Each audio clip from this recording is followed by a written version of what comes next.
여러분의 어깨 캡틴 숄더가 지켜드리겠습니다.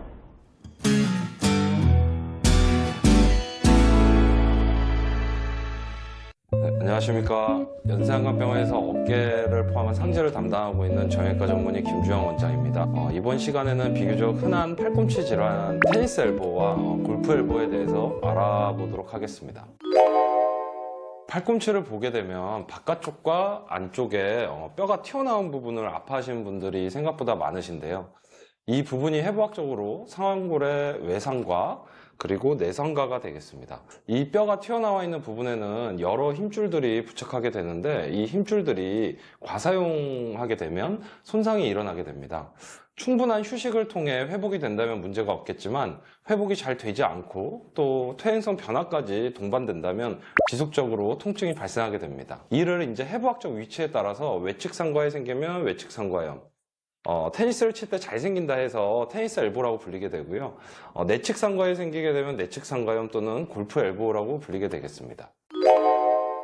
우선 많은 환자분들이 팔꿈치가 아프니까 팔꿈치를 많이 써서 생겼다고 생각하시는 분들이 많은데요. 사실 팔꿈치가 아닌 이 손목을 많이 써서 생기는 질환들이 되겠습니다.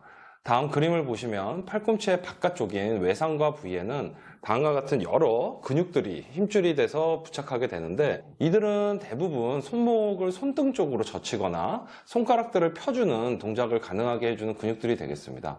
주먹을 쥔 상태에서 손목을 손등 쪽으로 움직이게 되면 팔 바깥쪽으로 수축하는 근육들이 만져지실 겁니다. 이 근육들이 과하게 쓰이게 된다면 퇴행성 건증으로 진행하게 돼서 결국 외측 상가염이 발생할 수 있겠습니다.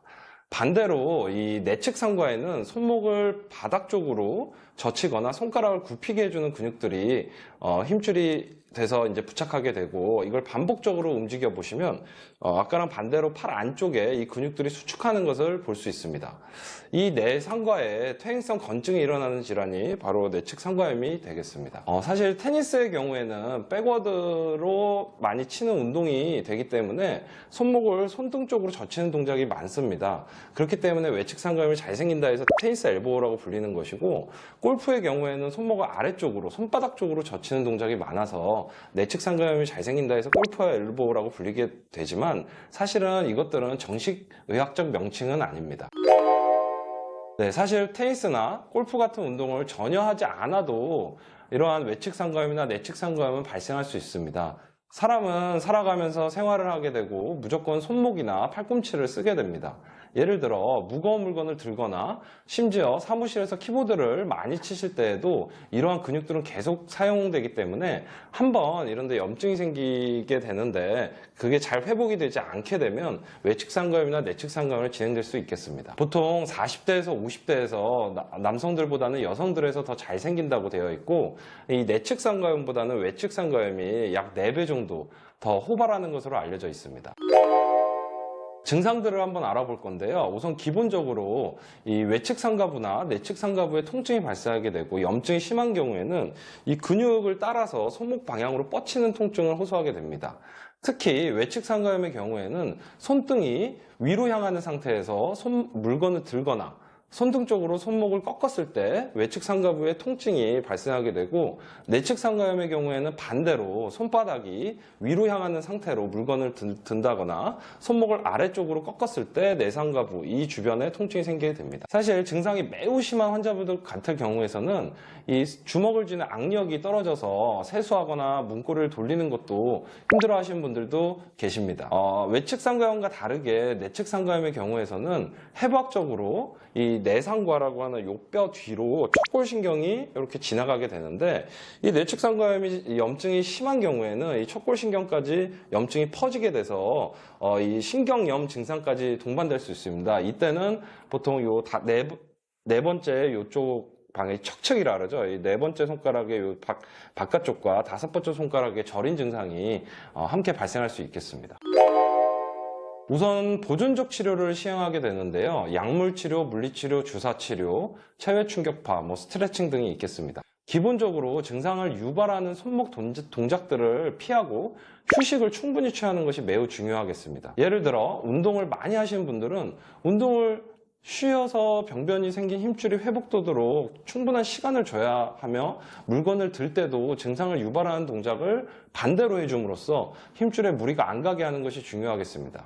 외측 상가염의 경우 물건을 들 때 이렇게 들게 되면 증상이 더 악화되니까 반대로 이렇게 드는 것이 도움이 되겠고요. 내측 상가염 같은 경우에는 이렇게 드는 것보다는 이렇게 드는 게 더 도움이 될 것 같습니다. 또한 스트레칭이 매우 중요한데요. 스트레칭을 하실 때에는 우선 외측 상가염이나 내측 상가염 둘 다 팔꿈치를 완전히 핀 상태로 스트레칭을 해주시는 게 중요합니다. 살짝이라도 굽히게 되면 이 근육들이 충분히 늘어나지 못해주기 때문에 완전히 핀 상태로 외측 상가염 같은 경우에는 완전히 핀 상태로 손목을 아래쪽으로 이렇게 쭉 당겨 보시면 이 근육들이 스트레칭 되는 게 느껴지실 겁니다. 그래서 약간의 통증이 동반되는 게 좋고 이 상태로 10초에서 20초 이상 유지해 주시면 되겠습니다. 반대로 뇌측 상가염 환자분들 같은 경우에서도 팔꿈치를 완전히 핀 상태에서 손목을 이렇게 꺾어서 한 10초, 20초 정도 유지해 주시면 되겠습니다. 만일 생활교정, 약물치료, 스트레칭만으로 호전이 되지 않는 경우 주사치료와 체외충격파 치료를 시도해 볼 수 있겠습니다. 대부분의 환자분들이 보존적 치료에 반응을 잘 보입니다. 하지만 이러한 보존적 치료를 6개월 이상 시행했음에도 불구하고 일상생활에 지장이 있을 정도의 증상이 지속된다면 수술적 치료를 고려해 볼 수 있겠습니다. 수술의 경우 이 병변이 있는 힘줄 조직, 보통 단요측 수근 신건이라고 하는데 이름이 좀 긴데요. 그 힘줄 하나에 보통 대부분 병변이 있게 되고요. 이 부위를 제거하는 게 수술이 되겠습니다. 정상 힘줄 조직의 경우에는 힘줄이 실제로 봤을 때 짱짱하고 튼튼하게 뼈에 부착되어 있는 반면에 만성화된 병변의 경우에는 이 콧물처럼 흐물흐물하게 변성이 되어 있는데 이 부위를 깨끗하게 제거하게 됩니다. 또한 그 힘줄이 붙어있던 뼈에 작은 구멍을 여러 개 내는 미세총공술을 함께 시행하게 됩니다. 그러면 그 구멍들을 통해 골수세포가 나와서 힘줄의 치유를 돕게 되겠습니다. 증상이 오래되고 심한 경우에는 주변의 다른 힘줄들이나 인대가 함께 파열된 경우도 있는데 이러한 경우에는 봉합을 같이 해주게 되겠습니다. 간혹 뼈가 자라거나 자란 뼈가 떨어져서 통증을 유발하기도 하는데 이러한 경우에는 그걸 골극이라고 하는데 그 골극 제거술도 함께 해주게 되겠습니다. 저희 병원의 경우는 수술이 절개술과 비절개술 방법 모두 시행하고 있습니다. 절개수술의 경우에는 피부를 약 3cm 정도 째서 시행하게 되고 비절개술의 경우 팔꿈치 양쪽에 작은 구멍 2개만 내서 관절경을 통해 시행하고 있습니다. 둘 모두 전신 마취가 아닌 부분 마취를 통해 가능하고 대략 30분 정도의 수술 시간이 소요됩니다. 어떠한 방법으로 할지는 수술 전에 MRI를 촬영해서 힘줄의 병변이 어느 정도인지, 다른 관절 내 병변은 없는지 등을 확인한 후에 결정하게 됩니다. 간단히 추가 설명드리자면 주변 힘줄이나 인대 파열이 동반된 경우, 그리고 다른 관절 외적으로 병변이 있는 경우에는 보통 절개술을 시행하게 되고 수술 후 약 2주간 보조기를 착용하셔야 합니다. 하지만 병변이 아까 말씀드린 일부 단요축 수근 신건이라는 단일 힘줄에 국한되어 있거나 관절 내부에 염증이 심한 경우에는 저희가 아까 말씀드린 대로 구멍 2개를 뚫어서 관절경을 통해서 비절개 방법으로 시행하기 때문에 수술 후에 2, 3일 정도만 팔꿈치를 고정하게 되고 바로 일상생활 정도는 가능하게 됩니다. 또한 저희는 힘줄의 회복을 촉진시키기 위해 수술 직전에 혈액을 뽑아서 재생주사까지 함께 시행하고 있습니다. 네, 정리를 해드리자면 외측 또는 내측 상가염은 손목과 손가락의 과사용 및 퇴행성 변화를 통해 발생하는 것으로 대부분 보존적 치료로 나을 수 있습니다. 하지만 6개월 이상의 보존적 치료에도 증상이 지속되는 경우 수술적 치료를 시행해 볼 수 있겠습니다. 환자분들에게 조금이나마 도움이 되는 시간이 되었으면 좋겠습니다. 시청해 주셔서 감사합니다.